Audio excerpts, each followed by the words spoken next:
Lions club of Sainamaina मलमलाले आफ्नो समाजसेवी अभियान अन्तर्गत लायन्स बाटिकाको शिलान्यास सम्पन्न गरेको छ।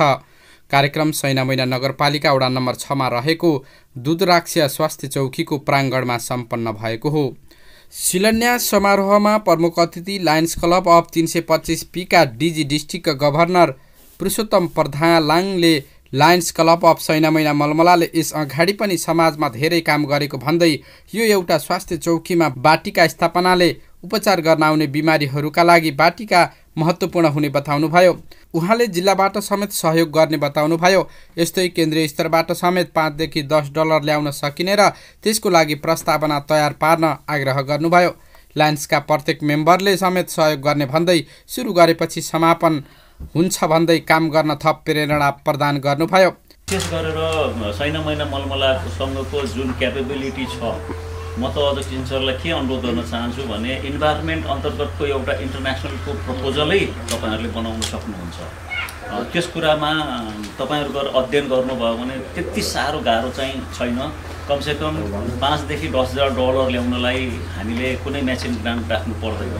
योभन्दा पहिला पनि मैले हजुरलाई जानकारी गराएको थिएँ। यद्यपि तपाईँहरू अध्ययनशील हुनुहुन्छ, एकचोटि गरेर हाम्रो लायन्स पोर्टलमा गएर यो ग्रान्टको अलिकति अध्ययन गरेर त्यसमा चाहिने डकुमेन्टहरूको विषयमा यहाँहरूले फुलफिल गर्ने कोसिस गरिदिनु भयो भने यही कार्यकालमा हामी त्यसलाई पेस गर्न सक्छौँ। जसरी अहिले हामी एउटा प्रोजेक्टको नम्बर आइसकेको छ। एउटा चाहिँ अटिजम, अर्को हाम्रो यो क्यान्टिनको चाहिँ हाम्रो कोटियामा आइसकेको छ। अर्को हामीले नित्यानन्द विद्यालयलाई भरेर लगभग 1 करोडको त्यहाँ लेखिरहेका छौँ भने अर्को मानव सेवा आश्रमलाई पनि डाइनिङ किचन भनेर 2 करोड लगभगको प्रपोजलहरू हामी तयार गरिसकेका छौँ। हाम्रो एलसिआइएफ कोअर्डिनेटर लाइन अस्तित श्रेष्ठज्यूले त्यो काम अगाडि बढाउँदै हुनुहुन्छ भने अब 2टा प्रपोजल हाम्रो लगभग आइसकेको छ।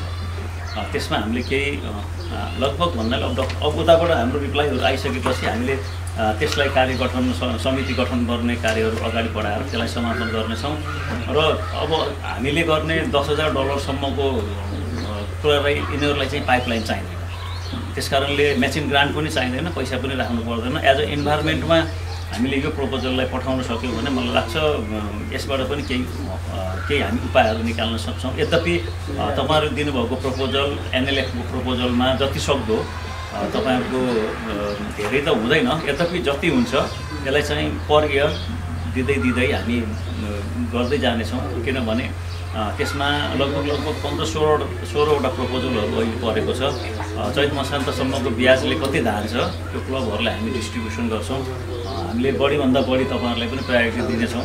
यो कुरा पनि म यहाँहरूलाई चाहिँ जानकारी गराउन चाहन्छु। र विशेष गरेर सैनामैनाले योभन्दा अगाडि पनि धेरै कार्यहरू गरिरहेको छ। यद्यपि अब यस स्थानलाई जुन प्रकारले हाम्रो स्वास्थ्य प्रमुखज्यूले यो क्षेत्रलाई राम्रो बनाउनुपर्छ भनेर पवित्र उद्देश्यले यहाँहरूले पनि पहल गरेर यो लाइनिजमको ब्रान्डिङको लागि कोसिस गरिदिनु भएकोमा स्वास्थ्य प्रमुखप्रति हार्दिक कृतज्ञता व्यक्त गर्न चाहन्छु। र यस क्षेत्रका तपाईँहरूले हुनसक्छ भने नगरपालिकाले पनि यसमा हेल्प चाहिँ गर्छ। इन्भाइरोमेन्टको कुराहरू हो, यसमा धेरै तपाईँले नगरपालिकाको रातो किताबमा दर्ता गराउन सफल हुनुभयो भने अझ कन्टिन्यू नै तपाईँहरूले चाहिँ यो बजेट पनि प्रतिपादन गर्न सक्छ। त्यो बाहेक पनि लायन्सले गर्ने अघि लायन्सका विभिन्न मेम्बरहरूले पनि तपाईँहरूलाई सहयोग गर्नेछ। सर्वप्रथम सुरु गर्न चाहिँ ढिलो, सुरु गरेपछि समापन पक्कै हुन्छ।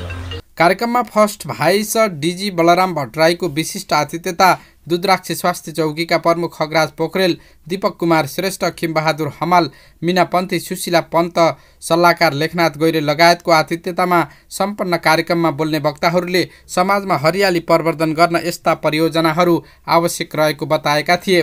लायन्स क्लब अफ सैनामैना मलमलाका अध्यक्ष तीर्थराज डुम्रेले लायन्स बाटिकाले स्वास्थ्य चौकी र स्थानीय समुदायलाई समेत हरियाली वातावरण उपलब्ध गराउने विश्वास व्यक्त गर्नुभयो। उक्त अवसरमा समाजसेवी, पत्रकार, क्लबका पदाधिकारी तथा स्थानीय बासिन्दाहरूको उल्लेखनीय उपस्थिति रहेको थियो। लायन्स क्लब अफ सैनामैना मलमलाका सचिव ज्ञान प्रसाद पाण्डेको सहजीकरणमा सम्पन्न कार्यक्रम संयोजक तथा संस्थापक अध्यक्ष कृष्ण शर्माले बाटिकाको लागत करिब 16 लाख अनुमानित गरिएको जानकारी गराउँदै यसको उद्देश्य, सम्भावित लाभ तथा आगामी योजनाबारे समेत जानकारी गराउनुभयो।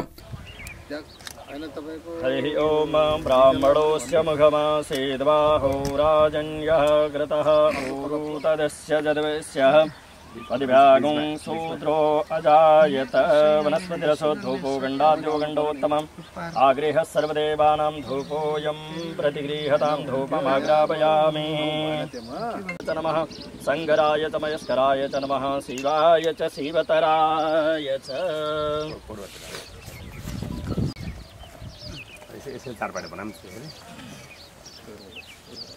अर्को स्वस्ति नः पूषा विश्ववेदाः स्वस्ति नस्तार्क्ष्यो अरिष्टमे